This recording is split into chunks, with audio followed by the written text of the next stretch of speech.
তো আজকে আমরা শুরু করব ইলেকট্রনিক মেইল। অলরেডি আমরা এইচটিটিপি পড়ছি, তারপর ওয়েবের জন্য এইচটিটিপি ইউজ করা হয় ওইটা দেখছি, এইচটিটিপির সিকিউরড ভার্সন এইচটিটিপিএস দেখা হয়েছে, দেন ডিএনএস দেখলাম। ডিএনএস হচ্ছে একটা হেল্পিং প্রোটোকল যে আমাদেরকে কোনো একটা ডোমেইন নেমের হোস্ট নেমের যে আইপি অ্যাড্রেস আছে ওইটা ট্রান্সলেট করে দেয়। ঠিক আছে, আজকে আমরা যেটা পড়বো ওইটা হচ্ছে ইলেকট্রনিক মেইল বা ইমেল। ঠিক আছে, ইমেলের ক্ষেত্রে দেখেন আমাদের কতগুলো প্রোটোকল ইউজ করা হইতেছে। এসএমটিপি, পপ3, আইম্যাক জাস্ট ইমেলের জন্য। আমরা ওয়েব সার্ফিং এর জন্য কিন্তু জাস্ট একটা করতাম, কিন্তু জাস্ট দেখা যায় যে ইমেলের জন্য কয়টা ইউজ করা হয়, তিনটা। ঠিক আছে, আচ্ছা। তো আমরা যখন ইমেল পাঠাই তখন বেসিক্যালি তিনটা মেজর কম্পোনেন্ট থাকে। প্রথম যে কম্পোনেন্ট ওইটা হচ্ছে ইউজার এজেন্ট। ইউজার এজেন্ট কোনগুলা? এই ইউজার এজেন্ট হইতেছে আমরা যে অ্যাপ্লিকেশনটা ইউজ করি বা সফটওয়্যারটা ইউজ করি যেটার মাধ্যমে আমরা ইমেল রিড করতে পারি, কম্পোজ করতে পারি। এমন একটা এক্সাম্পল দেন তো দেখি।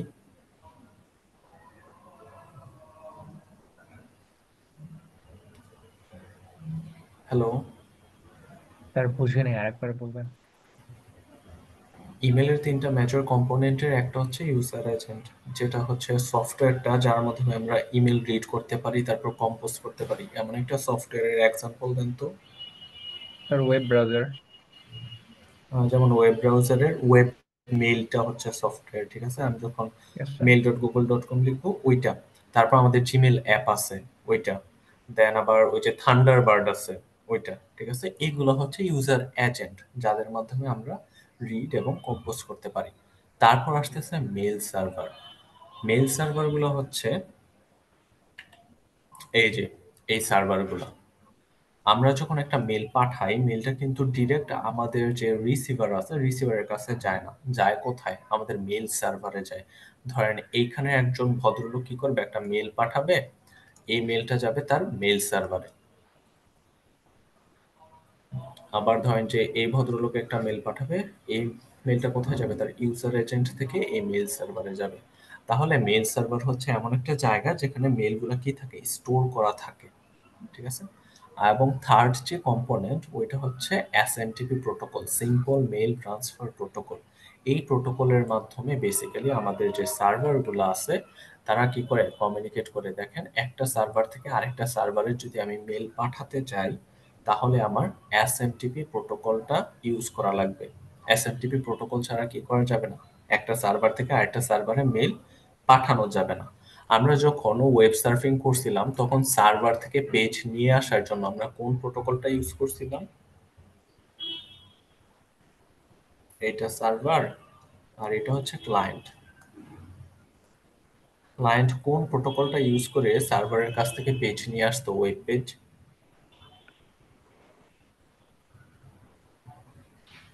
কোন প্রোটোকলটা ইউজ করতো ওয়েব পেজ নিয়ে আসার জন্য, ফেচ করার জন্য? Sir HTTP. এইচটিটিপি ইউজ করতো, রাইট? কিন্তু ইমেলের ক্ষেত্রে একটা সার্ভার যদি আরেকটা সার্ভারকে মেল পাঠায় তাহলে ইউজ করে এসএমটিপি। আচ্ছা, তো প্রত্যেকটা মেল সার্ভারের মধ্যে দুইটা জিনিস থাকে ইউজারদের জন্য আর কি। তো একটা হচ্ছে মেইল বক্স, যেখানে বেসিক্যালি আমাদের যত ইনকামিং মেসেজ আছে, ইনকামিং মেসেজ কি অন্য কেউ আমাকে পাঠাইছে ওই মেসেজটা, ওইগুলা স্টোর করা থাকে। প্রত্যেকটা ইউজারের জন্য আলাদা আলাদা মেল বক্স থাকে ওই মেল বক্সের মধ্যে। যেমন আপনার একটা ধরেন যে গুগলের একটা মেইল বক্স আছে, ওইখানে আপনি ইনবক্সে আপনার মেইলগুলো দেখতে পারেন। তারপর আমার অ্যাকাউন্টের আরেকটা মেইল বক্স আছে এমন। ঠিক আছে, আরেকটা হচ্ছে মেসেজ কিউ। মেসেজ কিউটা বেসিক্যালি আমি যে মেসেজগুলো সেন্ড করব ওইগুলো তো আর ডিরেক্ট চলে যায় না, কোনো একটা কিউতে যায়, ওই কিউ থেকে একে একে মানে লাইনে দাঁড়ায় যাওয়ার জন্য ওই কিউ থেকে কি করে একে একে মেলগুলো পাঠানো হয়। তো এটা হচ্ছে মেসেজ কিউ। তাহলে মেল সার্ভারের মধ্যে কি থাকে, দুইটা জিনিস। একটা হচ্ছে মেল বক্স যেখানে ইনকামিং মেসেজগুলো স্টোরড থাকে, আর মেসেজ কিউ যেখানে কি থাকে, আমার আউটগোয়িং মেসেজগুলোর একটা লাইন থাকে।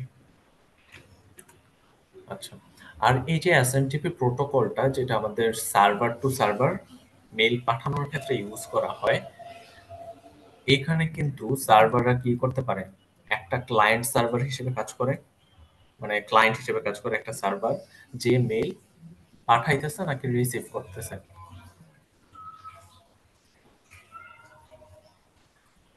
যে পাঠাচ্ছে সে কি করে? ক্লায়েন্ট সার্ভার হিসেবে কাজ করে। ধরে নাও কি করতেছে, একটা মেল পাঠাইতেছে এই পার্টিকুলার সার্ভারকে, আর যে রিসিভ করতেছে সে অ্যাকচুয়ালি সার্ভার হিসেবে কাজ করে। ঠিক আছে? তাহলে সেন্ডিং মেল সার্ভারকে বলা হয় ক্লায়েন্ট, আর রিসিভিং মেল সার্ভারকে বলা হয় সার্ভার এসএমটিপি প্রোটোকলের ক্ষেত্রে। তো এখানে একটা সুন্দর সিনারিও দেয়া আছে। ধরেন সর্বপ্রথম এই লোক হচ্ছে এলিস। এলিস কি করবে? একটা মেল পাঠাবে তার ফ্রেন্ড ববকে। তো ববকে যদি মেল পাঠাতে চায় তার কাছে দুইটা ওয়ে আছে। একটা হচ্ছে ওয়েব মেল ইউজ করা, মানে ব্রাউজার ইউজ করা। আরেকটা কি ইউজ করা? মেল অ্যাপ ইউজ করা। এই পার্টটা একটু খেয়াল করেন। যদি আমরা ওয়েব মেল ইউজ করি, ধরেন যে একটা ব্রাউজার দিয়ে মেলটা পাঠাই, তাহলে আমার ইউজার এজেন্ট থেকে আমার মেল সার্ভারে যাইতে ইউজ করা হবে এইচটিটিপিএস প্রোটোকল। এটা কিন্তু সিকিউরড ভার্সনটা ইউজ করবে, এইচটিটিপি কিন্তু ইউজ করে না। ঠিক আছে? তাহলে এখানে কোন প্রোটোকলটা ইউজ করলো? এইচটিটিপিএস ইউজ করতেছে যদি ওয়েব মেল হয়। আর যদি আমি বেসিক্যালি জাস্ট একটা সফটওয়্যার, মেল সফটওয়্যার দিয়ে যাই, অ্যাপ্লিকেশন দিয়ে যাই, তাহলে ইউজ করা হবে এসএমটিপি। যেমন জিমেল অ্যাপ, থান্ডারবার্ড, আউটলুক, এইগুলো দিয়ে যদি মেলটাকে পাঠানো হয় ইউজার এজেন্ট থেকে সার্ভারে, তাহলে কোন প্রোটোকল ইউজ ইউজ করে? SMTP protocol. আর অন্যথায় ইউজ করে এইচটিটিপিএস যদি ওয়েব মেল হয়। এই পার্টটুকু বুঝা গেছে? হ্যালো? হ্যালো? জি স্যার। আচ্ছা, তো ধরেন এলএস ইউজ করতেছে গুগলের সার্ভিস, তাহলে গুগলের মেল সার্ভারে আসলো। গুগলের মেল সার্ভারে কোথায় আসছে?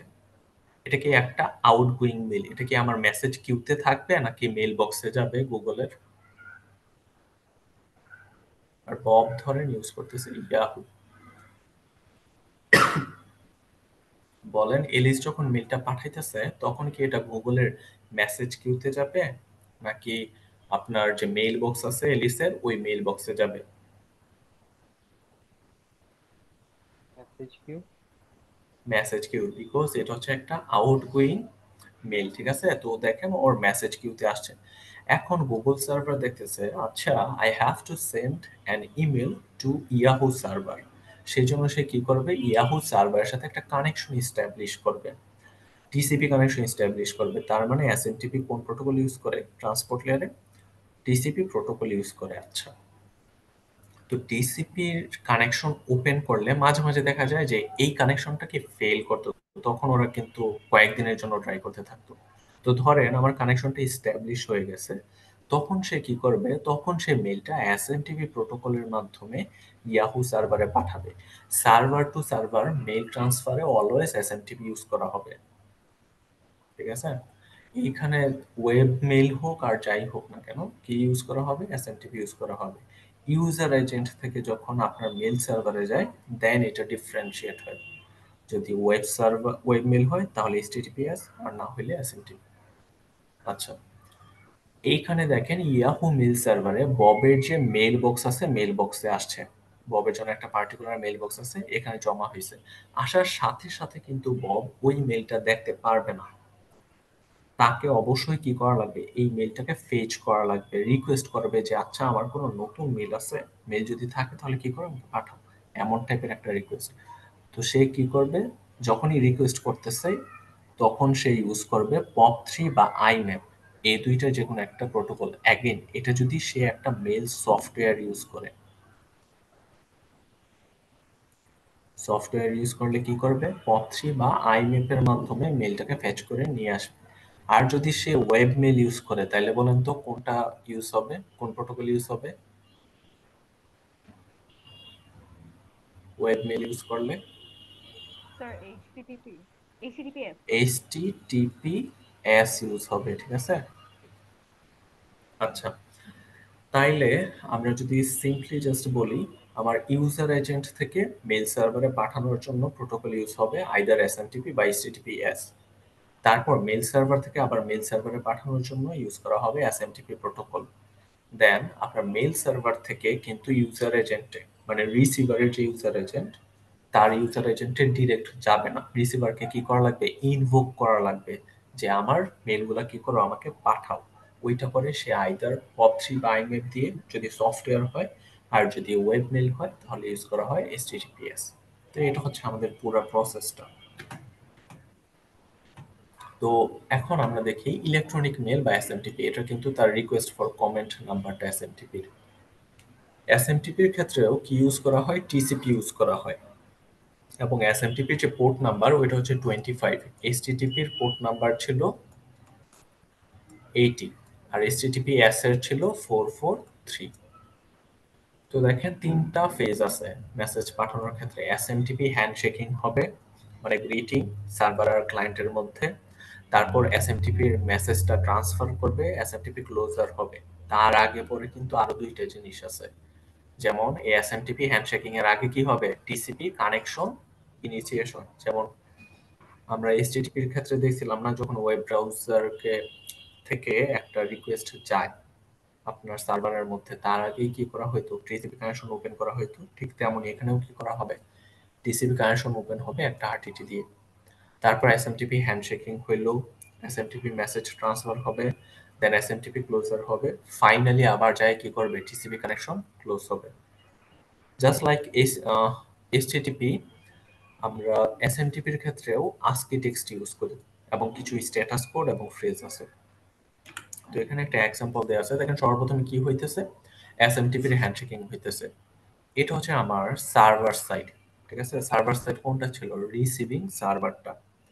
তো আমাদের একটা জিনিস মনে রাখবেন, সার্ভার যত আছে সবাই কি থাকে, প্যাসিভ অ্যাক্টিভ থাকে, মানে তারা অলওয়েজ লিসেন করতে থাকে যে কেউ আছে কিনা। যেমন আপনার যে দোকান আছে, দোকানগুলো কিন্তু অলওয়েজ খোলা থাকে, মানে অ্যাক্টিভ টাইম আর কি, যতক্ষণ আপ আছে। তো তাদের দোকান খোলাটা কিন্তু এমন না যে এখন একটা ক্লায়েন্ট আসছে আমি দোকানটা খুলে দিলাম, এমন না। সবসময় খোলা থাকে, যে ক্লায়েন্ট আসলে কি করে থাকে, সার্ভিস প্রোভাইড করে। সার্ভাররা অনেকটা এমন, তারা অলওয়েজ কি থাকে, আপ থাকে। তো দেখেন এটা হচ্ছে আমার সার্ভার। তারপর একটা ক্লায়েন্ট কি করলো, রিকোয়েস্ট করছে। দেন সার্ভার বলতেছে আচ্ছা হ্যালো ক্রিপস এফআর প্লিজ টু মিট ইউ। তো এই আমার হ্যান্ডশেকিং ডান। দেন ক্লায়েন্ট বলতেছে একটা মেল আছে, যে মেলটা কে পাঠাবে, alice@crips.fr। তারপর সার্ভার বলতেছে আচ্ছা সেন্ডার ঠিক আছে। দেন আবার রিসিভার বলছে, রিসিভার হচ্ছে এটা hamburger.edu। তারপর সার্ভার বললো আচ্ছা ঠিক আছে, রিসিপেন্টও ঠিক আছে। দেন দেখেন আমার যে ক্লায়েন্ট আছে, ক্লায়েন্ট ভদ্রলোক কি করতেছে, ডাটা পাঠানো স্টার্ট করছে। এবং সার্ভার কি বলতেছে, মেল পাঠাইতে থাকো এবং সবার শেষ হইলে কি করবা, একটা ডট দিবা। তো দেখেন সবার শেষে যখন ডট দিছে, দেন সার্ভার আন্ডারস্টুড যে এখানে কি হয়ে গেছে, মেসেজ পাঠানো শেষ হয়ে গেছে। দেন আবার কি করতেছে, এই যে টার্মিনেট করে দিতেছে SMTP, message accepted for delivery, wait করলো। তারপর আমার যে সার্ভার আছে, সার্ভারও কি করলো, ক্লোজ করে দিছে। এটা হচ্ছে এসএমটিপি হ্যান্ডশেকিং। তার আগে কি হয়েছিল, টিসিপি হ্যান্ডশেকিং বা কানেকশন এস্টাবলিশমেন্ট। তারপর টিসিপি কানেকশন এস্টাবলিশমেন্ট, এবং সবার শেষে যায় আবার কি হইল, টিসিপি ক্লোজার।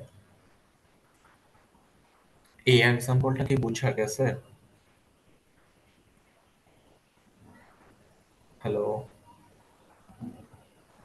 জনগণ রেসপন্স করেন।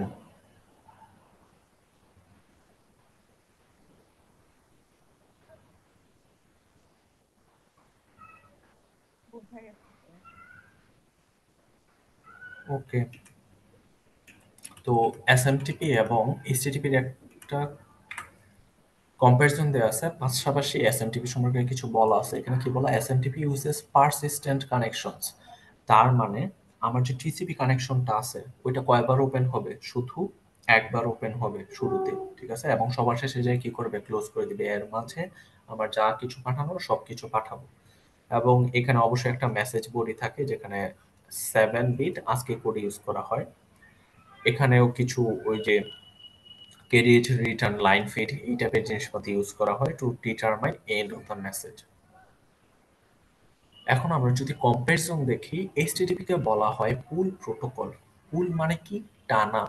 আমার ক্লায়েন্ট কিন্তু কি করে, সার্ভার থেকে টেনে নিয়ে আসে একটা ওয়েব পেজকে, এই জন্য এটাকে বলা হয় পুল। আর এসএমটিপির কাছে দেখেন এটাকে কি বলা, পুশ। একটা সেন্ডিং যে সার্ভার আছে সে কিন্তু মেসেজটাকে কি করে দেয়, পুশ করে দেয়। রিসিভার সার্ভার কিন্তু কি করে না, রিকোয়েস্ট করে না যে আমাকে একটা মেল পাঠাও। সেন্ডিং সার্ভারে কি করে, পুশ করে দেয়, বলে যে আমার একটা মেল আছে, এই নাও মেল, এমন। তো সেই জন্য এইচটিটিপি কে বলা হয় পুল প্রোটোকল, এসএমটিপি কে বলা হয় পুশ প্রোটোকল। এইচটিটিপির ক্ষেত্রে এটা হয় সার্ভার টু ক্লায়েন্ট এবং ক্লায়েন্ট টু সার্ভার।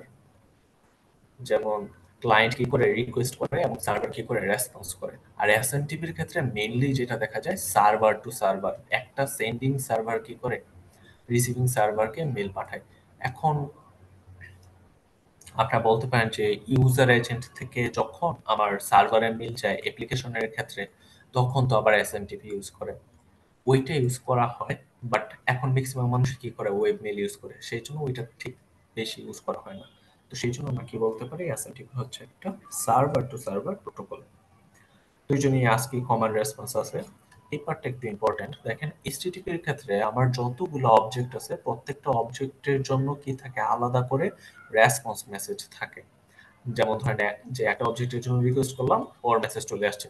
আরেকটা অবজেক্টের জন্য রিকোয়েস্ট করলাম, ওর মেসেজ চলে আসছে। ঠিক আছে, প্রত্যেকটা অবজেক্টের জন্য রিকোয়েস্ট করে এবং তাদের যে রেসপন্স মেসেজ, ওই রেসপন্স মেসেজের সাথে অবজেক্টটা চলে আসে।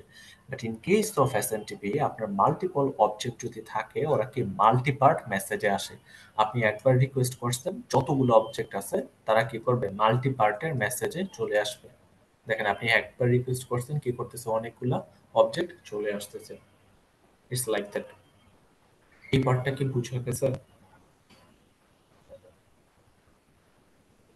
হ্যালো? স্যার এই পার্টটা একটু রিপিট করতে পারবেন? আচ্ছা ঠিক আছে। এখানে দেখেন কি বলা আছে, এইচটিটিপি এর ক্ষেত্রে ইচ অবজেক্ট, প্রত্যেকটা অবজেক্ট এনক্যাপসুলেট করা হয় in its own response message. তো ধরেন, ওকে, আপনার একটা ওয়েব পেজ রিকোয়েস্ট করছেন, ওইটার মধ্যে টোটাল 3টা অবজেক্ট, তাহলে আপনার কি করা লাগবে, 3টা রিকোয়েস্ট করা লাগবে, 3টা রিকোয়েস্ট করবেন এবং 3টা অবজেক্ট আসবে, রাইট? তো প্রত্যেকটা অবজেক্ট কি করতেছে, তাদের যে রেসপন্স মেসেজগুলা, ওই রেসপন্স মেসেজে সার্ভার অবজেক্টগুলোকে পাঠায় দিতেছে, এক একটার আলাদা আলাদা রেসপন্স মেসেজ। এখন আমরা যদি এসএমটিপির ক্ষেত্রে দেখি, ধরেন আপনি একটা মেল পাঠাইলেন, তো রিসিভিং সার্ভারটা কি করলো, রিকোয়েস্ট করলো, করার পরে যে সেন্ডিং সার্ভার আছে, এই ভদ্রলোক দেখেন আপনার 3টা অবজেক্ট আছে, 3টা অবজেক্ট কি করতেছে, একটা জাস্ট রিকোয়েস্ট করছে, ওইটার সাথেই 3টা অবজেক্ট মাল্টিপল পার্টে কি করে দিছে, পাঠাই দিছে। একটা মেসেজেরই মাল্টিপল পার্ট করে ওই মাল্টিপল পার্টে 3টা অবজেক্ট পাঠিয়ে দিছে। এবার বুঝা গেছে?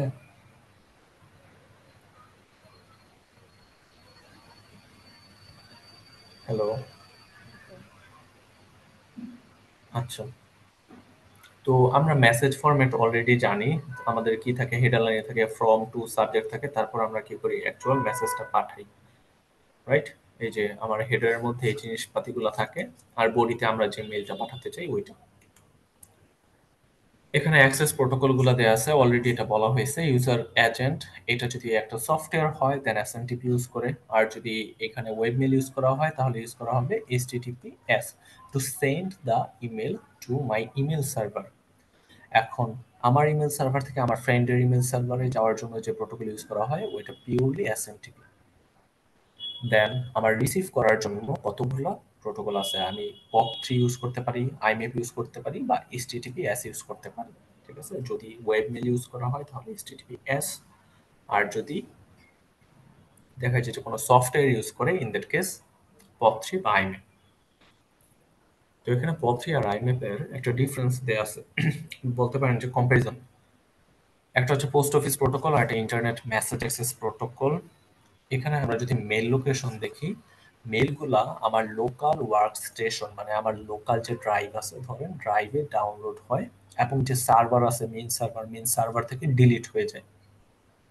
এটা হচ্ছে আগের যে পপ ছিল, পপের ক্ষেত্রে। পপ 3 এর ক্ষেত্রে যেটা দেখা যায়, একটা অপশন রাখছে ডাউনলোড এন্ড কিপ।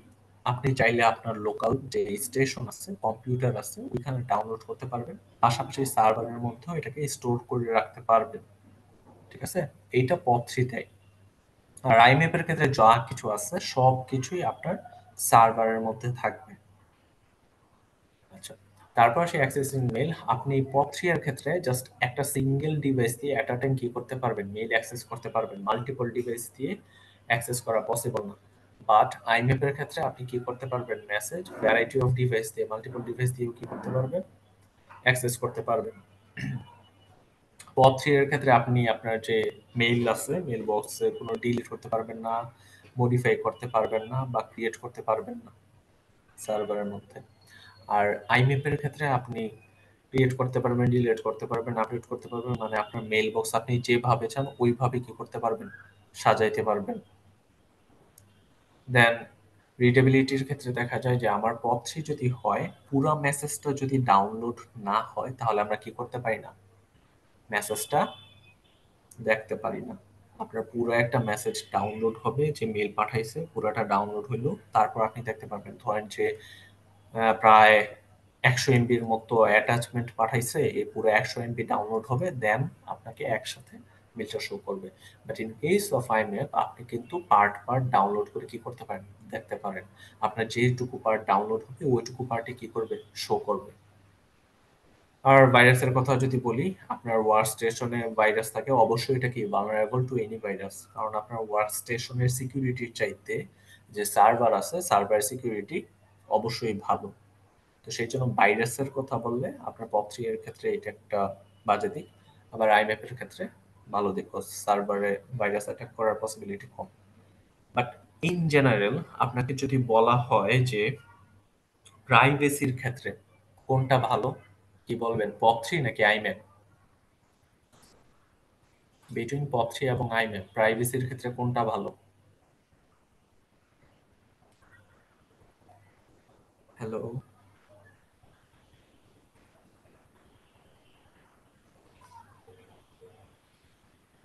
হ্যালো।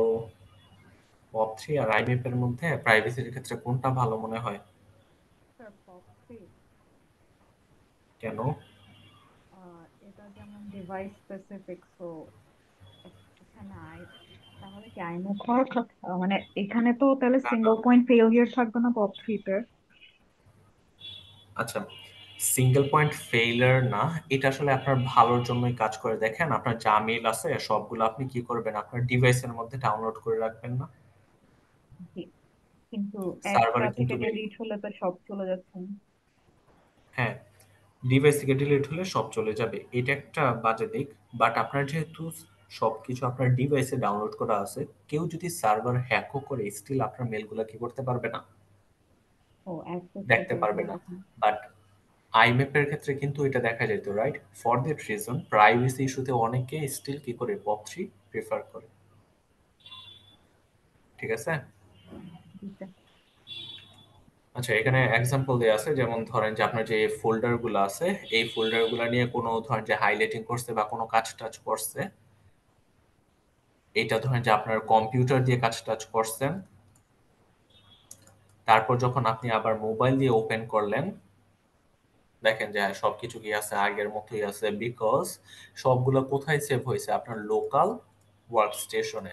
সার্ভারে কিন্তু কোনো কিছু কি করা যায় না, আপডেট করা যায় না।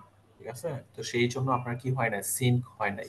বাট ইন কেস অফ আইমেপ আপনি যদি আপনার কম্পিউটার থেকে করেন, তারপর যখন আবার মোবাইল দিয়ে যাবেন, দেখবেন যে সবকিছু কি আছে, সিঙ্ক আছে। বিকজ যা কিছুই হয়েছে সবকিছু কোথায় হয়েছে, সার্ভারে আপডেট হয়েছে। সো দ্যাটস ইট, এই ছিল আমাদের ইমেল। ইমেল নিয়ে কারো কোনো কোয়েরি আছে?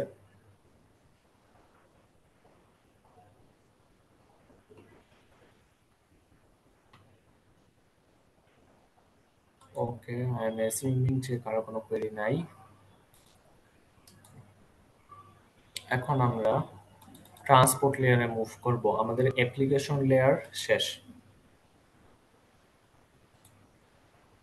16 জন মানুষজন, আপনারা তারপর রেসপন্স করেননি ঠিক মতো।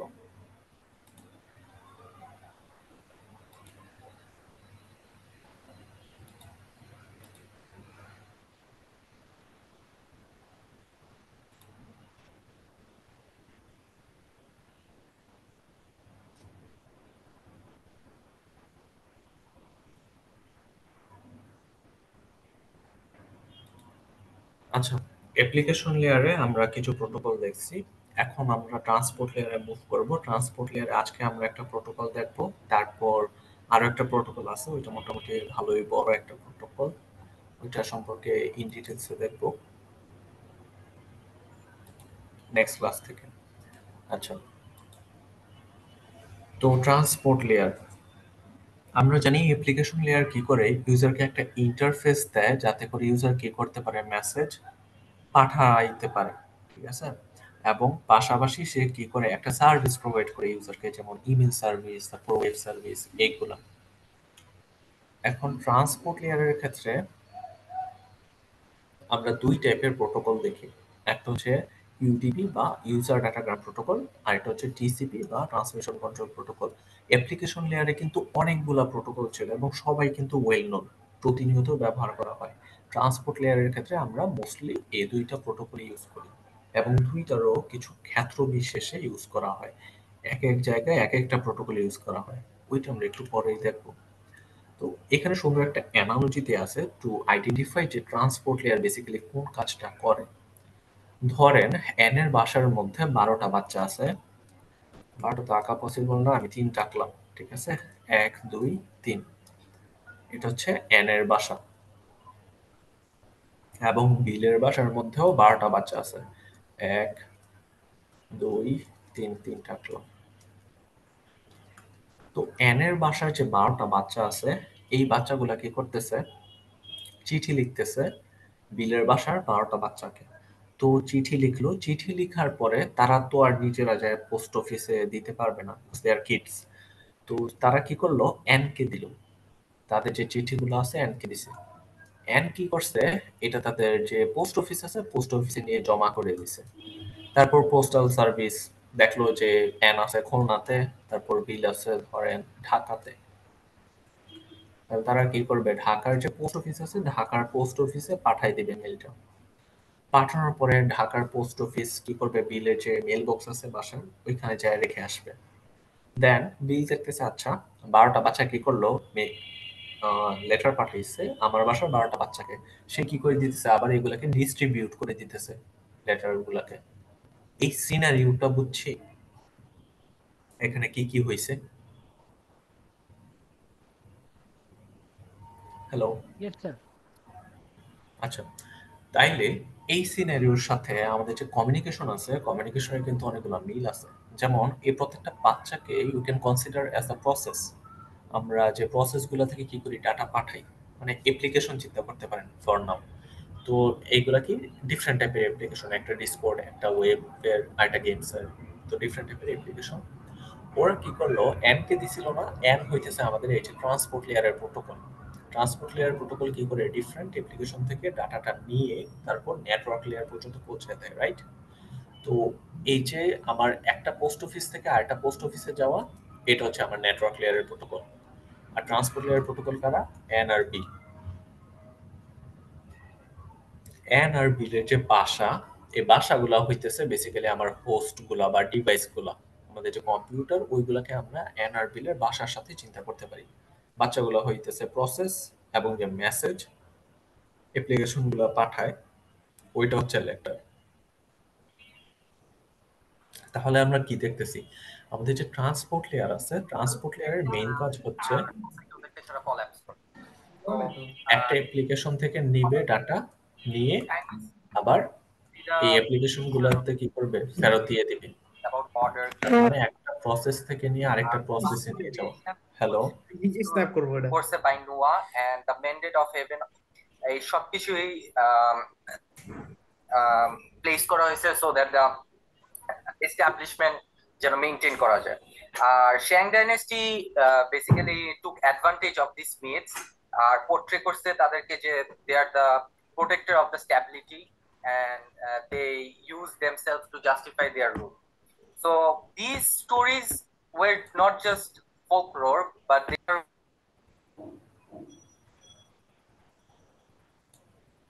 ওকে স্যার, ভালোই হিস্ট্রি পড়া হয়েছে।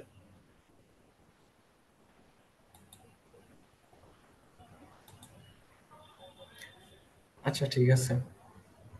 সরি স্যার, আমার একসাথে লাইক দুইটা ক্লাস চলতেছিল, এই জন্য হচ্ছে মানে দুইটাতেই আচ্ছা জয়েন দিছি। আচ্ছা, প্রবলেম নাই। তো ট্রান্সপোর্ট লেয়ারের ক্ষেত্রে খালি গেল কই, হ্যাঁ ঠিক আছে। তো ট্রান্সপোর্ট লেয়ারের মেইন কাজটা হচ্ছে এই যে একটা অ্যাপ্লিকেশন থেকে বা একটা প্রসেস থেকে আরেকটা প্রসেসে কি করা, মেসেজটাকে নিয়ে যাওয়া। আর নেটওয়ার্ক লেয়ারের কাজ হচ্ছে একটা ডিভাইস থেকে বা কম্পিউটার থেকে, এই যে এনের বাসা থেকে বিলের বাসায় কি করা, মেসেজটা নিয়ে যাওয়া। এটাকে বলা হয় হোস্ট টু হোস্ট কমিউনিকেশন। এইগুলো আমরা যখন প্রোটোকল পড়ছিলাম দেন অলরেডি ডিসকাস করছি। ট্রান্সপোর্ট লেয়ারে যে পিডিইউ, প্যাকেট ডাটা ইউনিট, এটাকে কি বলা হয়, সেগমেন্ট বলা হয়। আচ্ছা, এখন আসি ট্রান্সপোর্ট লেয়ারের যে মেইন রেসপন্সিবিলিটি ওইগুলাতে। সর্বপ্রথম যে রেসপন্সিবিলিটি ওইটা কি, সেগমেন্টিং বা সেগমেন্টেশন। আমার যে মেসেজটা আছে ওইটাকে আমরা কি করি, ছোট ছোট ভাগে ভাগ করি। মনে আছে কেন ছোট ছোট ভাগে ভাগ করা হয়? হ্যালো? স্যার ডেটা ছোট ছোট ফ্লো ভাগ, রেটটা ঠিক রাখার জন্য। ফ্লো রেটটা তো ঠিক রাখার জন্য স্যার এটা বড় না। ডেটা স্যার মানে সেন্ড করার সময় মানে ভেঙে মানে সমস্যা হতে পারে, মাঝখানে ইরর বা এরকম কোনো কিছু। হ্যাঁ, এমন একটা কিছু ছিল। যদি আমার পুরা ডাটাটা ধরেন যে ডেস্টিনেশনে পৌঁছাইলো দেন দেখলাম এরর হয়েছে, তাহলে কি করা লাগতো, পুরাটা আবার সেন্ড করা লাগতো। এখন কি করব, জাস্ট যেই পার্টটাতে প্রবলেম, ধরেন যে 2 নাম্বারটাতে প্রবলেম ছিল, 2 নাম্বারটা পাঠাবো, রাইট?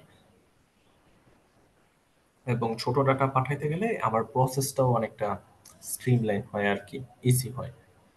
আচ্ছা, এবং প্রত্যেকটা যে পিস আছে এই পিসগুলোকে কি করা হয়, ম্যানেজ করা হয়। মনে আছে একটা নাম্বার ছিল সিকোয়েন্স নাম্বার, সিকোয়েন্স নাম্বার দিয়ে আমরা কি করতাম, এগুলার অর্ডার করতাম। আচ্ছা, তারপর রিসিভার এন্ডে যায় এটাকে কি করা হবে, রিঅ্যাসেম্বল করা হবে। দেন আমার যে ডিফারেন্ট অ্যাপ্লিকেশন আছে ওদেরকে আইডেন্টিফাই করি কোন নাম্বারটা দিয়ে। অ্যাপ্লিকেশনগুলোকে আইডেন্টিফাই করা হয় কোন অ্যাড্রেস দিয়ে,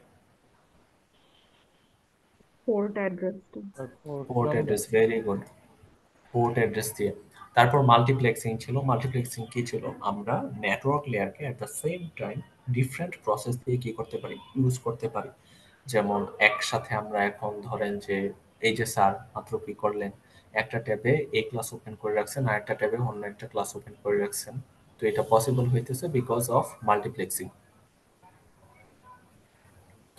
তারপর দেখেন initiating and terminating a session. আমরা যে কানেকশনগুলো এস্টাবলিশ করি, কানেকশন ক্রিয়েট করা, তারপর যখন ডাটা পাঠানো শেষ তখন আমরা স্যার এটা কানেকশনটাকে বেস্ট অফ এক্সাম্পল। করে। এটা বেস্ট এক্সাম্পল ছিল।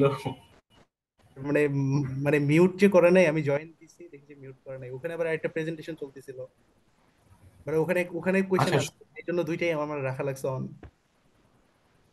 আচ্ছা, সমস্যা নেই। আমি এমনিতেও রেকর্ডিং দিব, আপনার যদি প্রবলেম হয় you can attend that class only. Okay sir, thank you. আচ্ছা, তারপর আসি ইনিশিয়েটিং এবং টার্মিনেটিং আ সেশন। আমরা যে কানেকশনগুলো আছে এই কানেকশনগুলোকে মানে শুরু করে, যেমন ডাটা পাঠানোর আগে কল দিয়ে আস্ক করা যে আচ্ছা ভাই তুমি কে আসো, তাহলে আমি পার্সেল পাঠাবো, এই টাইপের জিনিসপাতি। তারপর ফ্লো কন্ট্রোল, আমার রিসিভার যতটুকু ডাটা নিতে পারবে এট আ টাইম আমি কি করব, ঠিক ততটুকু ডাটাই পাঠাবো। তারপর এরর রিকভারি, যদি কোনো এরর হয় তাহলে আবার কি করা লাগবে, ডাটাটাকে কিভাবে কি করব, আবার রিসেন্ড করব কিনা, এই টাইপের জিনিসপাতি আমার ট্রান্সপোর্ট লেয়ার দেখে। ঠিক আছে, তাহলে দেখেন এইগুলো হচ্ছে বেসিক কাজ টাজ, এগুলো করা লাগবেই। 5 থেকে 7 নাম্বার যে পয়েন্টগুলো, এইগুলোর কথা একটু চিন্তা করেন। আমি ডাটা পাঠানোর আগে কি করলাম, কল দিয়ে আস করলাম তুমি আসো, থাকলে আমি ডাটা পাঠাচ্ছি। তারপর আবার আমার রিসিভার যতটুকু নিতে পারবে ঠিক ততটুকুই পাঠাইতেছি, যাতে করে কি না হয়, ডাটা কোনো ড্রপ না হয়। প্রথম কাজটাও কিন্তু সেই কারণেই করলাম, যাতে আমার ডাটা কি করে না, রিসিভারের কাছে যায়, যাতে ড্রপ না হয়। তারপর এরর রিকভারি, এইখানে কি করতেছি, রিসিভার যদি কোনো এরর পায় তাহলে কি করতেছি, ওইটাকে আবার রিসেন্ড করতেছি। এই ৩টা জিনিস দিয়ে basically we are making sure যে আমি যে ডাটাটা পাঠাচ্ছি আমার রিসিভার কি করবে, ওই ডাটাটাই পাবে, রাইট? তাহলে এটা কি আমাকে অনেকটা রিলায়েবল ট্রান্সফার এনশিওর করে না? এই ৩টে জিনিসের মাধ্যমে আমি যা পাঠাচ্ছি আমার রিসিভার কি করবে, সেম জিনিসপাতি পাবে, ওইটাকে এনশিওর করতেছি না? Yes sir. হ্যালো? যেমন ধরেন আপনি ধরেন এক্স একটা কোম্পানি আছে আর ওয়াই একটা কোম্পানি আছে, এই কোম্পানি দিয়ে 5টা পার্সেল পাঠাইছেন, জাস্ট একটা রিসিভার কি করছে সুন্দর মতো পাইছে, ঠিক আছে, বাকি যে 4টা পায় নাই ওইটা নিয়ে আপনি কল দিতেছেন, কোনো মানে কি নাই, রেসপন্স নাই। আর ওয়াই ধরেন 5টা পার্সেল পাঠাইছেন, 4টা পৌঁছাইছে, একটা পৌঁছায় নাই, পরে আবার একটা কল দিয়ে পৌঁছাই দিয়েছেন, তাহলে বলেন তো কোনটা বেশি রিলায়েবল? পরের বার আপনি কোনটা দিয়ে যাবেন, এক্স দিয়ে যাবেন নাকি ওয়াই দিয়ে পাঠাবেন? হ্যালো,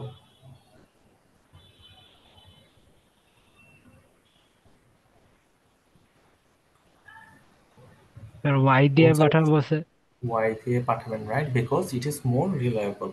তো দেখবেন এই যে তিনটা আছে, এই তিনটা বেসিক্যালি আমাদেরকে রিলায়েবিলিটি প্রোভাইড করে। এখন কিছু কিছু অ্যাপ্লিকেশনের ক্ষেত্রে আমার রিলায়েবিলিটি লাগে, আবার কিছু কিছু অ্যাপ্লিকেশনের ক্ষেত্রে রিলায়েবিলিটি লাগে না। কোন অ্যাপ্লিকেশনগুলো? দেখেন ওয়েব অ্যাপ্লিকেশন, আপনি একটা ওয়েব পেজ ভিজিট করতেছেন, তারপর ইমেল পাঠাইতেছেন, এবং ডিএনএস এইটা হচ্ছে এমন একটা প্রোটোকল যে বেসিক্যালি ইউডিপি এবং টিসিপি দুইটাকে ইউজ করতে পারে, ঠিক আছে। আচ্ছা, তো ফর নাও দেখেন আমি যদি একটা ওয়েব পেজ ভিজিট করি, আই ডোন্ট ওয়ান্ট যে আমি একটা ভুল ইনফরমেশন পাই, আমার অবশ্যই রিলায়েবল কি করা লাগবে, ডাটা ট্রান্সফার হওয়া লাগবে। যেমন আমাদের মিড হচ্ছে 18 মার্চ, আর কিন্তু 18 দিনও নাই, আই গেস, না 18 দিন আছে। তো 18 মার্চ, তাইলে আমাদের যদি এইটা ধরেন যে চেঞ্জ হয়ে 18 মে হয়ে যায়, তাহলে কিন্তু একটা প্রবলেম, রাইট? আমার কি একটা ভুল ইনফরমেশন পাইতেছি, তারপর ইমেলের মধ্যে ধরেন যে আমার ট্রানজ্যাকশনের কোনো একটা অ্যামাউন্ট ভুল দিল, this are pretty sensitive things. তো এইগুলাতে আমাদের কি করা লাগবে, রিলায়েবিলিটিটা এনশিওর করা লাগবে। আবার কিছু কিছু জিনিস আছে, ধরেন আমরা আইপিটিভি খেলা দেখতেছি, আমার এইখানে দেখা যাইতেছে বল মাঝ মাঠে আছে, আর পাশে দিয়ে মানুষ কি করতেছে, চিৎকার দিয়ে উঠছে, গোল হয়ে গেছে, তার মানে কি আমি স্লো। এইসব ক্ষেত্রে আমরা কি চাই, যাতে ফাস্ট কানেকশন হয়, আমার যে স্ট্রিমিংটা আছে স্ট্রিমিংটা যাতে ফাস্ট হয়, আমি যাতে কোনো ল্যাগ বা বাফার না পাই, এটা। তারপর আপনি কথা বলতেছেন, কথার সময় কথা কেটে কেটে আসতেছে, ওইটা কিন্তু আমরা কি করি না, পছন্দ করি না। অনলাইনে গেম খেলতেছি, এমন ল্যাগ হইছে যে এনিমি এসে আমাকে মেরে চলে গেছে, আমি ওটা দেখিও নাই। তো এগুলা কিন্তু আমরা চাই না। এইসব অ্যাপ্লিকেশনে আমাদের কি দরকার, ফাস্ট কমিউনিকেশন দরকার। এইগুলার ক্ষেত্রে দেখেন আমার একটু ডিলে হইলে প্রবলেম নাই, বাট রিলায়েবল হওয়া লাগবে। আর এই ক্ষেত্রে আমার কি হওয়া লাগবে, ফাস্ট হওয়া লাগবে, বাট অত রিলায়েবল দরকার নাই। ধরেন যে আপনি ভিডিও স্ট্রিমিং করতেছেন, ভিডিও স্ট্রিমিং এ সেকেন্ডে 25টা ফ্রেম আসে। এখন 25টার মধ্যে যদি 5টা 6টা ফ্রেম নাও আসে, তাইলেও কিন্তু প্রবলেম নাই, আমরা খালি চোখে কি করবো না, ওইটা তত চোখে পড়বে না, ঠিক আছে। তো এইসব ক্ষেত্রে আমার ফাস্ট দরকার, রিলায়েবিলিটি না হইলেও চলে, অত দরকার নাই। বাট এই ক্ষেত্রে আমার রিলায়েবিলিটিটা দরকার, বাট অত ফাস্ট দরকার নেই, হালকা ডিলে হইলেও দরকার আছে। তো আমরা কি দেখতেছি, ডিফারেন্ট অ্যাপ্লিকেশনের রিকোয়ারমেন্টটা কি ডিফারেন্ট। তো সেই জন্য আমাদের ট্রান্সপোর্ট লেয়ারে কিন্তু সার্ভিসটাও কি রাখা লাগে, ডিফারেন্ট রাখা লাগে। যেসব ক্ষেত্রে আমার রিলায়েবিলিটির দরকার, ওই সব ক্ষেত্রে আমরা ইউজ করি TCP protocol, transmission control protocol, এটা কিন্তু ট্রান্সপোর্ট কন্ট্রোল প্রোটোকল না। আর যেসব ক্ষেত্রে আমাদের ফাস্ট কমিউনিকেশন দরকার, ওইসব ক্ষেত্রে আমরা ইউজ করি ইউটিপি, ঠিক আছে। এই পার্টটা কি বোঝা গেছে, কখন কোনটা ইউজ করা হয় এবং কেন ইউজ করা হয়? Yes sir. ওকে, তো এখন আমরা ইউটিপি পড়ব, ঠিক আছে। ইউটিপির আরএফসি নাম্বার হচ্ছে, রিকোয়েস্ট ফর কমেন্ট নাম্বার হচ্ছে 768। এই নাম্বারগুলো কি, এই নাম্বারগুলো যদি আমরা গুগলে সার্চ দিই তাহলে কিন্তু তাদের ডকুমেন্টেশনগুলো দেখতে পাবো। ইউডিপিকে বলা হয় বেস্ট এফোর্ট সার্ভিস, মানে ওর কাজ পাঠায় দেওয়া, ও পাঠায় দিছে, এখন এটা ঠিক মতো পৌঁছেছে কি পৌঁছায় নাই ওইটার কোনো খোঁজ নাই, ঠিক আছে। সেই জন্য বলা হয় বেস্ট এফোর্ট, আমি আমার পক্ষ থেকে বেস্ট ট্রাই করে পাঠাই দিছি, ঠিক আছে। তো ইউটিপি কখন ইউজ করা হয়, যখন আমার অ্যাপ্লিকেশনে কোনো ডিলে না দেয়া থাকে, মানে অ্যাপ্লিকেশনের রিকোয়ারমেন্টে আছে যে কোনো ডিলে হওয়া যাবে না। আচ্ছা, তাইলে ইউটিপি কেমনে ফাস্ট হয়, ওর দেখেন কোনো কানেকশন এস্টাবলিশ করা লাগে না, যেমন পাঠানোর আগে কল দেওয়া লাগতেছে না যে আছে কিনা, তো ওই কানেকশন এস্টাবলিশমেন্ট নাই, তার জন্য কি নাই, কোনো এক্সট্রা ডিলে নাই। এবং ওর যেহেতু কোনো কানেকশন এস্টাবলিশমেন্ট নাই, তারপর আরো কিছু ছোট ছোট কাজ আছে ওইগুলো করে না, সেই জন্য তার হেডার সাইজটাও কি ছোট কম্পারেটিভলি টিসিপি চাইতে। এইটা একটু পরে আমরা দেখবো হেডার সাইজটা কিভাবে ছোট। তারপর হইতেছে আমার কোনো এরর কন্ট্রোল, ফ্লো কন্ট্রোল এসব কিছু নাই, কনজেশন কন্ট্রোলও নাই। ও কি করতে পারে, যখন ডাটা রেডি যত তাড়াতাড়ি পসিবল তত তাড়াতাড়ি কি করে দিতে পারে, ব্লাস্টের মতো পাঠিয়ে দিতে পারে। ঠিক আছে, এই সব কারণে ইউডিপি কি ফাস্টার। মানে এটা বুঝে যেতেছে ওর যেহেতু রেসপন্সিবিলিটি কম, তার মানে কি সে তাড়াতাড়ি পাঠিয়ে দিতে পারবে। এখন ইউডিপি কোথায় ইউজ করা হয়, স্ট্রিমিং মাল্টিমিডিয়া অ্যাপস এর ক্ষেত্রে, তারপর simple network monitor protocol I guess এটা এসএনএমপি এর ক্ষেত্রে ইউজ করা হয়। যদি আপনি ধরেন যে আপনার যে নেটওয়ার্ক ডিভাইসগুলো আছে, রাউটার, তারপর সুইচ, এগুলা মনিটর করতে চান, তাহলে এই প্রোটোকলটা ইউজ করা হয়। এটা আমরা পড়ি না।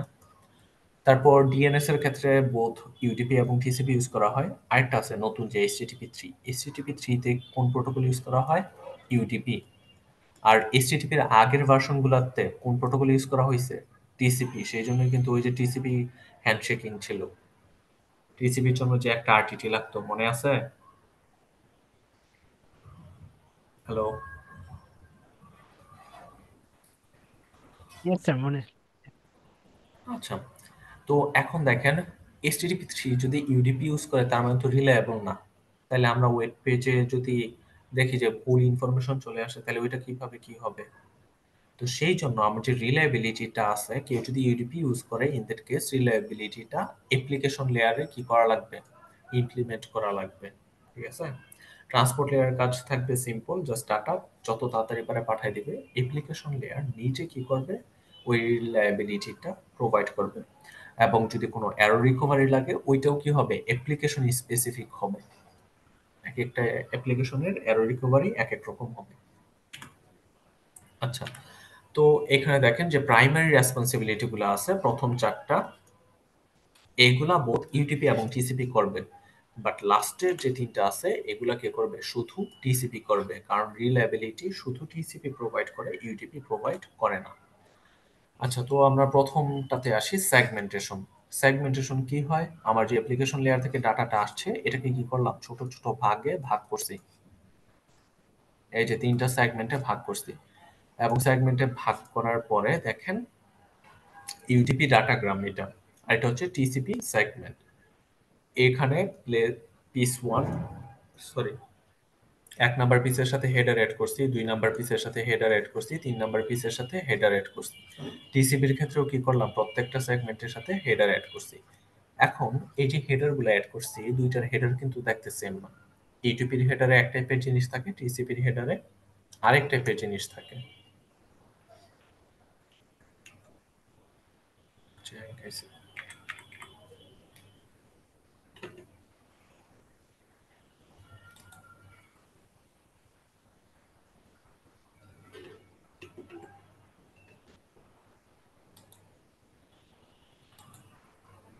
আচ্ছা, হ্যালো, আমার কথা কি শোনা যাইতেছে এখন? Yes hello? Sir, yes. আচ্ছা, ঠিক আছে, মাঝে আই গেস ডিসকানেক্টেড হয়ে গেছিলাম। তো দেখেন এই হেডার গুলা কিন্তু কি ডিফারেন্ট, ইউডিপির হেডারে এই জিনিসপাতিগুলো থাকে, টিসিপির হেডারে এইগুলা থাকে। দেখেন টিসিপির হেডার কিন্তু অনেক বড় কম্পেয়ার টু ইউডিপির হেডার। আচ্ছা, এখন দেখেন টিসিপি এবং ইউডিপি হেডার দেয়া আছে। টিসিপির হেডার নরমালি হয় 20 বাইটসের, চাইলে আরো এক্সট্রা কিছু অ্যাড করা যায়, অ্যাড করে হয়ে যায় 60 বাইটস। তার মানে 20 টু 60 বাইটসের মধ্যে থাকে। আর ইউডিপি যে হেডারটা, এটা মাত্র 8 বাইট। এখানে সোর্স পোর্ট নাম্বার থাকবে, এইটা তো থাকবেই, তারপর ডেস্টিনেশন পোর্ট নাম্বার থাকবে। এই দুইটা ছাড়া তো আমি সোর্স অ্যাপ্লিকেশনকে আর ডেস্টিনেশন অ্যাপ্লিকেশনকে ওইটাকে কি করতে পারবো না, রিকগনাইজ করতে পারবো না।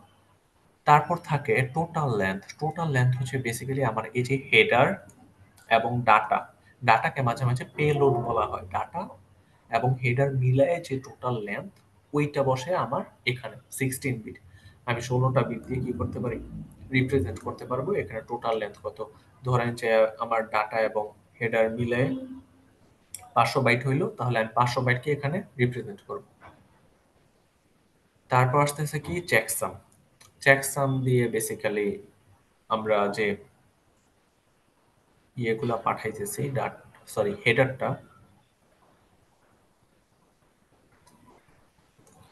এটার মধ্যে কোনো ভুল টুল আছে কিনা বা আমার রিসিভার কোনো কিছু ভুল পাইছে কিনা ওইটাকে কি করি আমরা চেক করি। তো এই চেকসামটা অনেকটা অপশনাল ইউটিপির ক্ষেত্রে। আপনি চাইলে এটা রাখতেও পারেন, নাও রাখতে পারেন। তো চেকসাম দিয়ে বেসিক্যালি কি করা হয়, চেকসাম দিয়ে আমরা চেক করি যে আমি যা পাঠাইতেছি ওইটার মধ্যে কোনো এরর হয়েছে কিনা, মানে এরর ডিটেক্ট করার জন্য চেকসাম ইউজ করা হয়।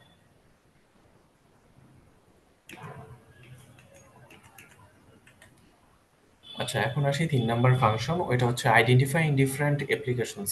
অ্যাপ্লিকেশনগুলোকে আমরা কি দিয়ে আইডেন্টিফাই করি, পোর্ট নাম্বার দিয়ে আইডেন্টিফাই করি, ঠিক আছে?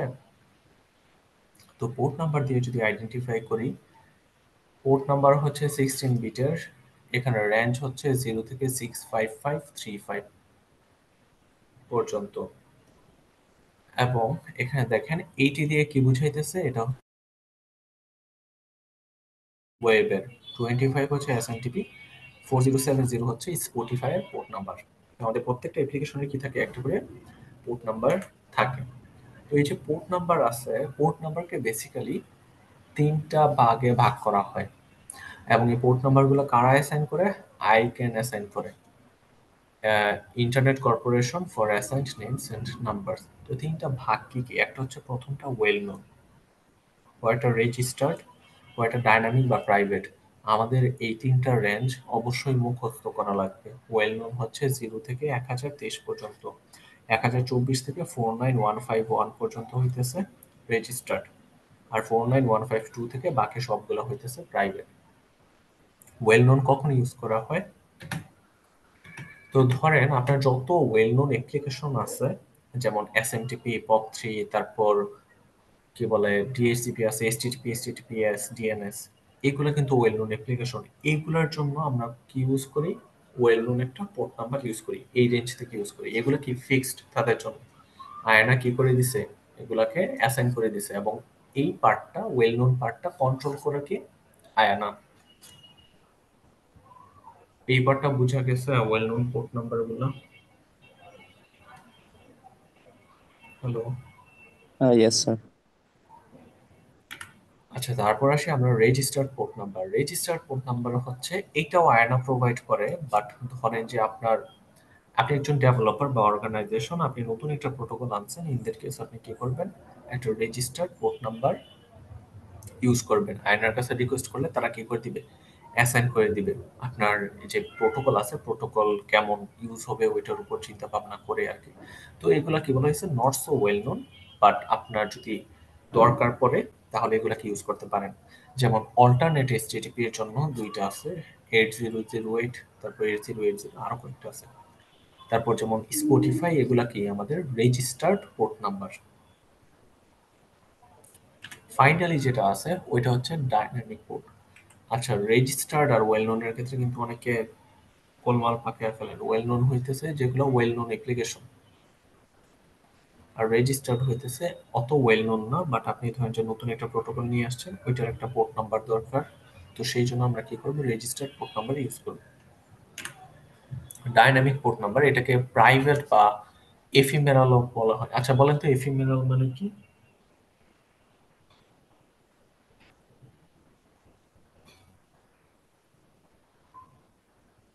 এটা মানে কি?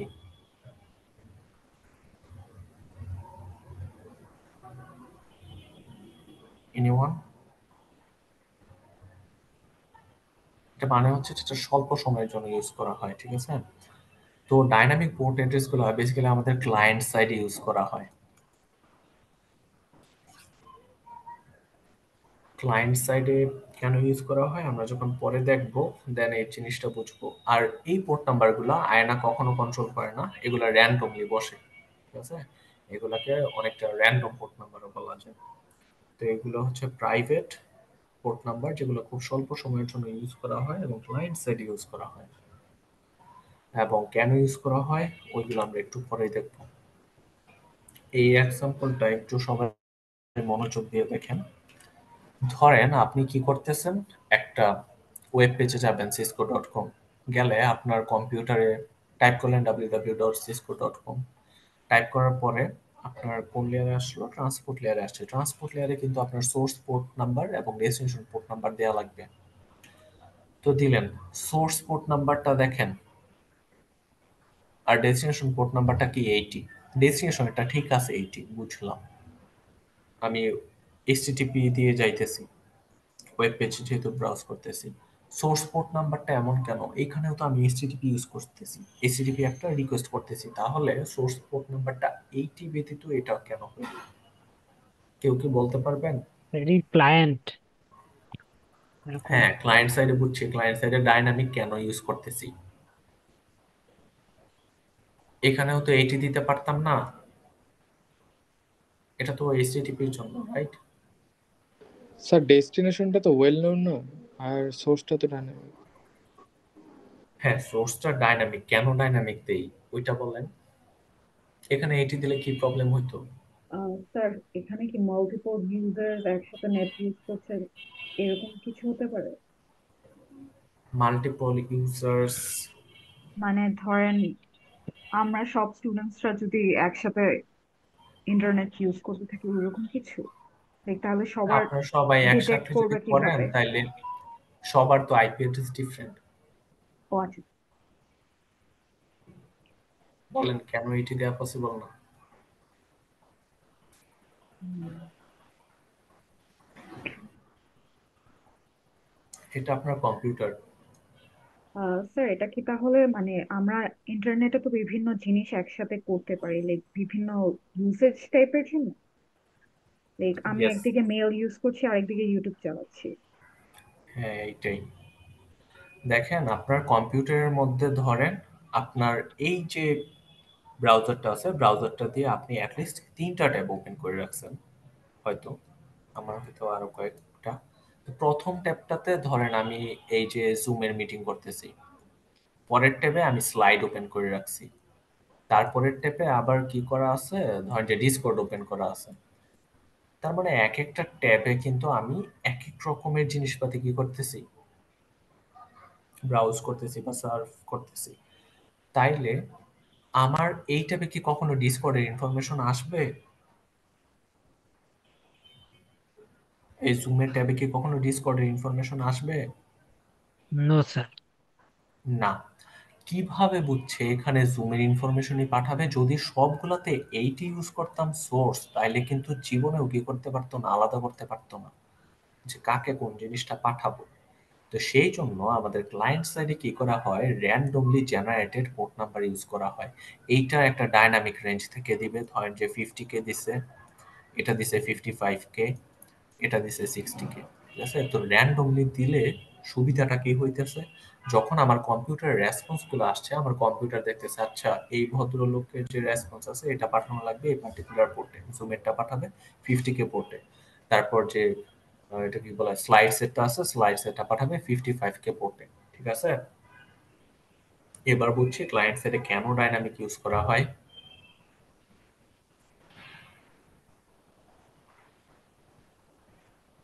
হ্যালো? Yes sir. ইয়েস ঠিক স্যার। আছে। আচ্ছা, তো পাঠাইলো, পাঠানোর পরে দেখেন তারপর সার্ভার আবার কি করবে, সার্ভার রেসপন্স জেনারেট করবে। সার্ভার যখন রেসপন্স জেনারেট করতেছে তখন সে কি, সার্ভার হইতেছে সোর্স, তাহলে তার জন্য পোর্ট নাম্বার হবে 80। আর আমি যেটা দিয়ে রিকোয়েস্ট করছিলাম ওইটা কি হবে 49650। এই পোর্ট নাম্বার কিন্তু আমি পাঠাই দিছিলাম, ওইটাই দেখে সে কি করছে, জাস্ট উল্টাই দিছে। আমার যেটা সোর্স ছিল আমার থেকে ওইটাকে ও করে দিছে ডেস্টিনেশন, আর আমি যেটা ডেস্টিনেশন দিছি ওইটা তো তার নিজের সোর্সই, ওইটা থেকে পাঠাইতেছে, তো ওইটা বসাই দিছে। এইভাবে সার্ভার কি করলো, রেসপন্স জেনারেট করছে। এখন এখানে পুরো জিনিসটা একসাথে দেয়া আছে যে আমার ক্লায়েন্ট কি করছে, পাঠাইছে, এবং সার্ভার কি করছে, রেসপন্স করছে। এখানকার সোর্সটা হয়ে গেছে এখানকার ডেস্টিনেশন, আর এখানকার ডেস্টিনেশন হয়েছে এখানকার সোর্স। এবং ক্লায়েন্ট সাইডে আমরা কি করতে পারি, যে র্যান্ডম পোর্ট নাম্বার ইউজ করতে পারি, বাট সার্ভার সাইডে ওয়েল নোন পোর্ট নাম্বার বা রেজিস্টার্ড পোর্ট নাম্বার ইউজ করা হয়। কেন বলেন তো, সার্ভার সাইডে কেন আমরা র্যান্ডম ইউজ করতে পারি না?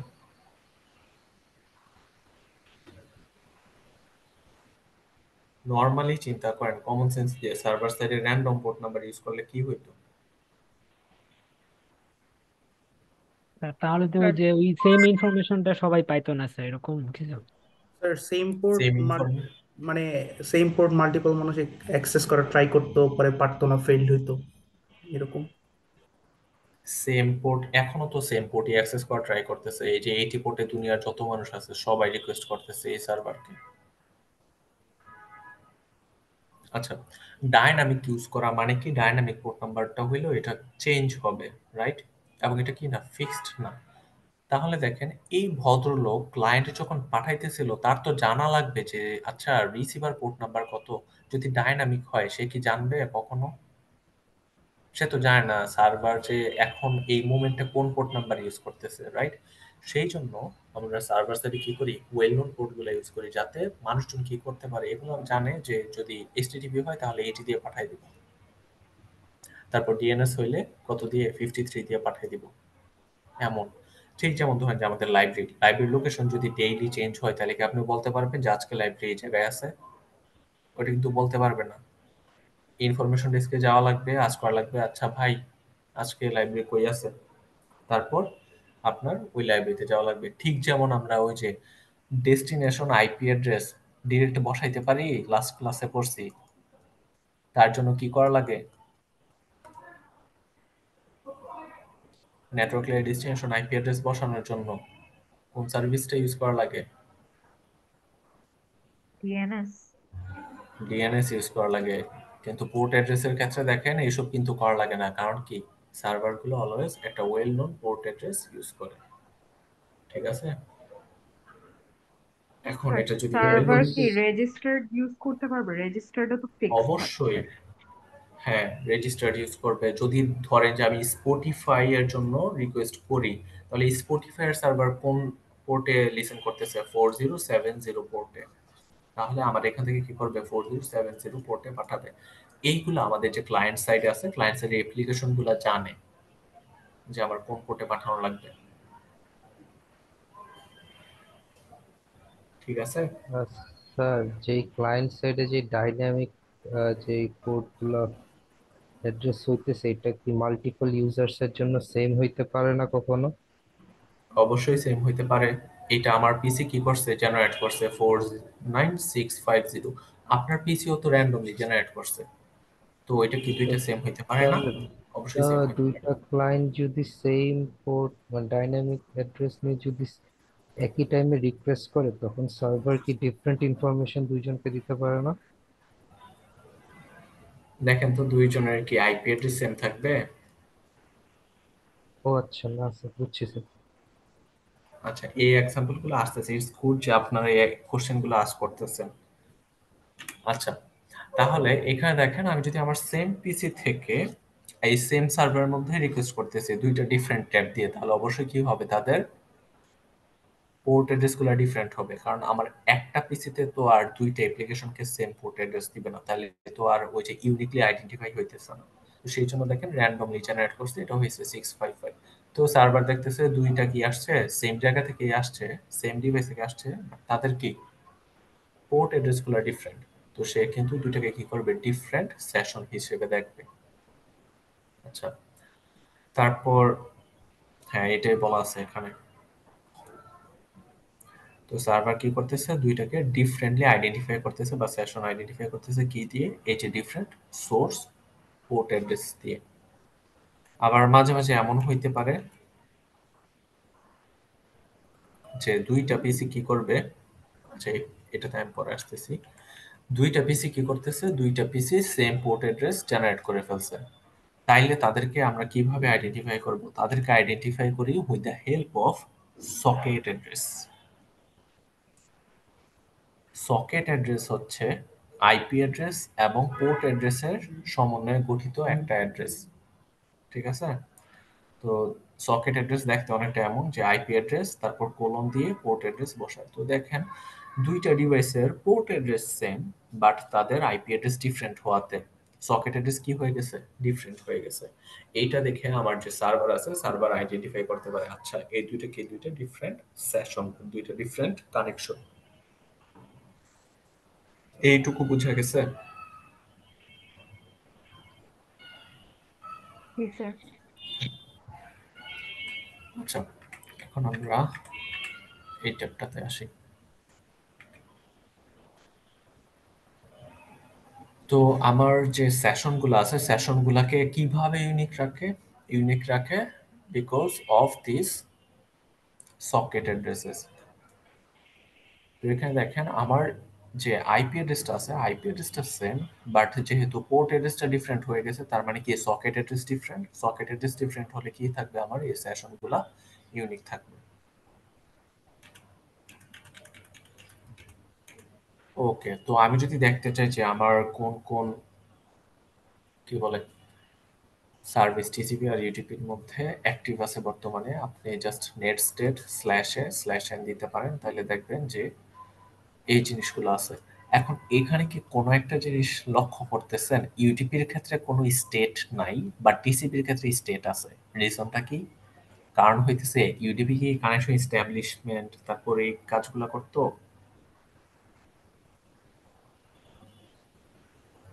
কানেকশন এস্টাবলিশমেন্ট, কানেকশন টার্মিনেশন, এগুলা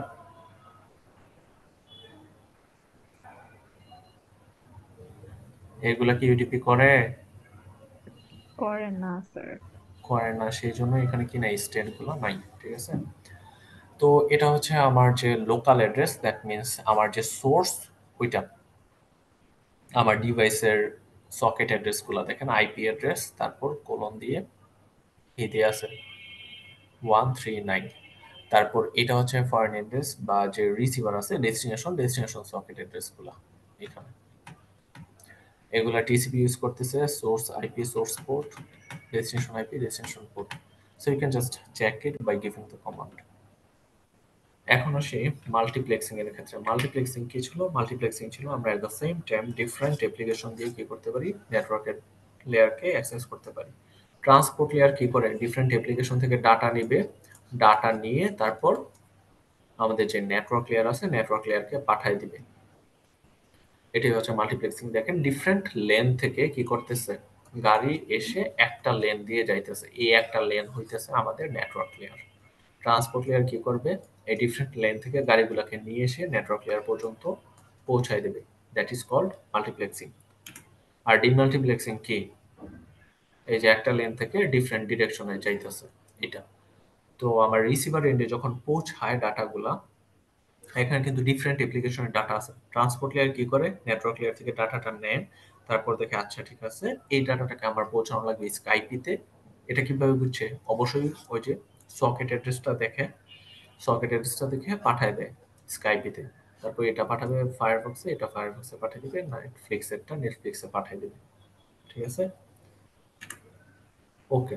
তো মাল্টিপ্লেক্সিং আর ডিমাল্টিপ্লেক্সিং এর ক্ষেত্রে এই স্লাইডটা একটু এক্সপ্লেন করা লাগবে। ইউডিপির ক্ষেত্রে যেটা করা হয়, শুধু ডেস্টিনেশন পোর্ট নাম্বার ইউজ করা হয়, আর টিসিপির ক্ষেত্রে যা করা হয়, সোর্স এবং ডেস্টিনেশন আইপি অ্যাড্রেস এবং পোর্ট নাম্বারগুলো ইউজ করা হয়। তো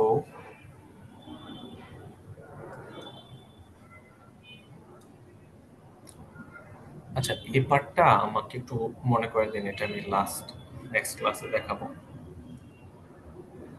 তাহলে আপনার যদি একটু থাকেন তাহলে দেখা দিতে পারি, 10 মিনিট লাগবে শুধু, আর দেখা দেই। ইয়েস স্যার, দেখা যাচ্ছে। হ্যালো, আচ্ছা। তো ধরেন এটা হচ্ছে আমার সার্ভার, ঠিক আছে, এটা হচ্ছে আমি সেন্ডার, মাই পিসি, এটা হচ্ছে আমার ফ্রেন্ডের পিসি। ঠিক আছে,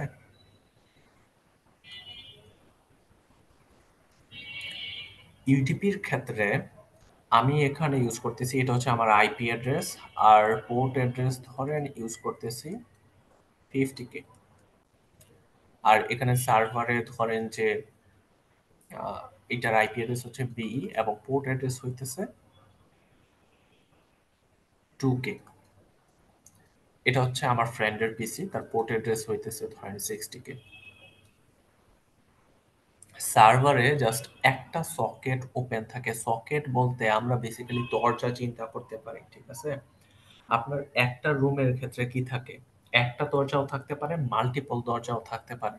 রুমগুলা হইতেছে প্রসেস, আর এই যে দরজা, এই দরজাগুলাকে বলা হয় সকেট। ঠিক আছে? তো আমার রুমে পৌঁছাইতে হইলে বা প্রসেসে পৌঁছাইতে হইলে অবশ্যই কি করা লাগে, সকেট দিয়ে যাওয়া লাগে। তো ইউডিপির ক্ষেত্রে আমার যে সকেট আছে, এই সকেটটাকে আইডেন্টিফাই করা হয় বেসিক্যালি আমার ডেস্টিনেশন, পোর্ট আর আইপি দিয়ে। তাহলে দেখেন, এ যদি একটা রিকোয়েস্ট করে এই সার্ভারকে, এটার ক্ষেত্রে ডেস্টিনেশন আইপি অ্যাড্রেস কি হবে বলেন তো? এ একটা রিকোয়েস্ট করতেছে এই সার্ভারকে, ডেস্টিনেশন আইপি অ্যাড্রেস কি হবে বলেন? ডেস্টিনেশন আইপি কি হবে? বিসি এইগুলো হচ্ছে আইপি অ্যাড্রেস, আর বাকিগুলো হচ্ছে port address. Destination IP address সি কি হবে? হবে স্যার। সি হবে। আমার পিসি থেকে আমি সার্ভারকে রিকোয়েস্ট করতেছি, ও আচ্ছা আচ্ছা, তাহলে বি হবে স্যার। বি হবে। তাহলে ডেস্টিনেশন পোর্ট অ্যাড্রেস কি হবে? এই সার্ভার যে পোর্টে লিসেন করতেছে, কোন পোর্টে? 2K। 2000, রাইট? 2K।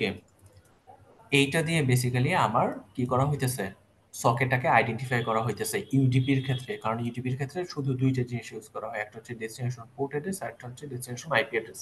এখন আমার ফ্রেন্ড কি করলো, আমার ফ্রেন্ডও এই সার্ভারকে রিকোয়েস্ট করতেছে, তাইলে বলেন তো আমার ফ্রেন্ডের ক্ষেত্রে যে রিকোয়েস্ট করলো, ওইখানে ডেস্টিনেশন আইপি অ্যাড্রেস কি হবে?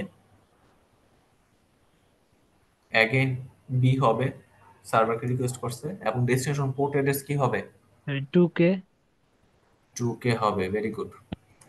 তাইলে দেখেন, দুইটা রিকোয়েস্ট আসছে দুইটা ডিভাইস থেকে, বাট তারা কি করতেছে, সেম সকেট দিয়ে যাইতেছে। এইটা কি আমার সকেটের আইডেন্টিফায়ার না? রুমের নাম্বার কি দুইটার জন্যই সেম? সরি, এই যে দরজার নাম্বার দুইটার জন্য কি সেম? দরজার নাম্বার যদি সেম হয় তাহলে কি দরজাটাও সেম না? তার মানে যত রিকোয়েস্টই আসুক, সবগুলা রিকোয়েস্ট কি করবে, এই সেম সকেট দিয়ে যাবে। এই পার্টটা কি বুঝা গেছে? স্যার আচ্ছা, অনেকটা এমন ধরেন যে আপনি একটা রেস্টুরেন্টে গেলেন, ওই রেস্টুরেন্টে জাস্ট একটা ওয়েটার আছে, এই ওয়েটারে কি করতেছে, সব টেবিল সার্ভ করতেছে। এটা হচ্ছে ইউডিপির ক্ষেত্রে। এখন আসি আমরা টিসিপির ক্ষেত্রে কি হয়। টিসিপির ক্ষেত্রে আমার সকেটটাকে আইডেন্টিফাই করা হয় 4 টাপল দিয়ে। 4 টাপলে কি থাকে, সোর্স আর ডেস্টিনেশনের আইপি অ্যাড্রেস থাকবে, পাশাপাশি সোর্স আর ডেস্টিনেশনের পোর্ট অ্যাড্রেস থাকে। এখন আগের সিনারিওটা চিন্তা করেন, যখন বা আমি যখন পাঠাইতেছি তখন সোর্স আইপি অ্যাড্রেস কি? পোর্ট অ্যাড্রেস হচ্ছে 50K, তারপর ডেস্টিনেশন আইপি অ্যাড্রেস হচ্ছে বি, পোর্ট হচ্ছে 2K। এইটা দিয়ে একটা সকেট কি আইডেন্টিফাইড আমার সার্ভারের মধ্যে। এটা কিন্তু প্রসেস একটাই, অ্যাপ্লিকেশন একটাই। অ্যাপ্লিকেশনে ঢোকার জন্য দেখবেন যে সকেট ডিফারেন্ট হইতেছে। তারপর আবার আমার ফ্রেন্ড যখন রিকোয়েস্ট করতেছে তখন সোর্স হইতেছে সি 60K এবং ডেস্টিনেশন কি বি 2K। দেখেন তো, আমি যদি দরজার নাম্বার দিই একটা রেটা আরেকটা রেটা, দরজার নাম্বার ডিফারেন্ট হবে নাকি সেম হবে বলেন?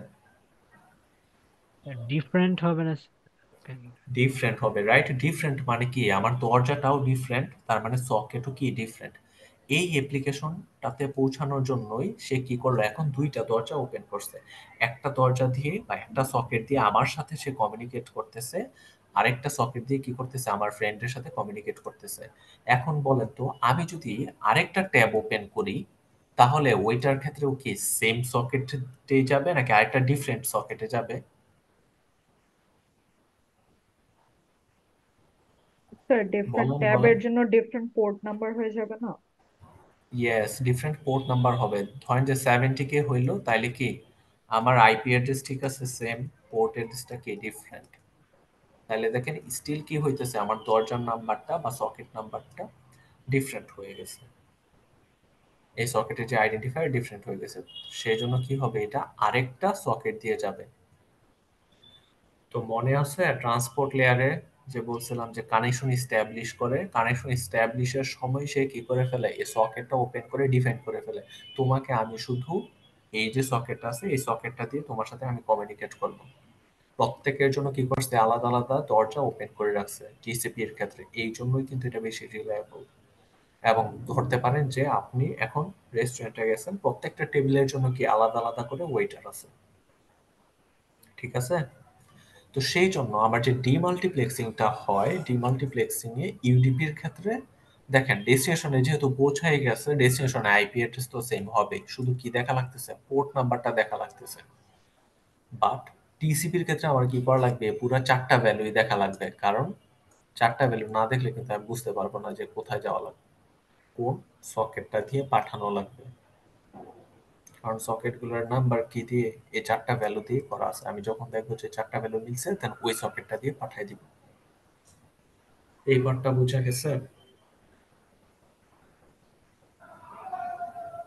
জি স্যার।